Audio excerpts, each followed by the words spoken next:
Этот образ вдохновлен красотой реки Волги. Она несет свои легкие волны вперед, в будущее, туда, куда может заглянуть вещая райская птица Сирин. Вся нежность и сила, беззаботность и мудрость бирюзовых вод, которыми так богата наша страна, отразилась в этом платье.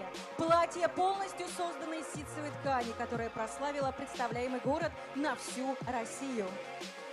Номер 51. Глафира Шлакина. Город Иваново.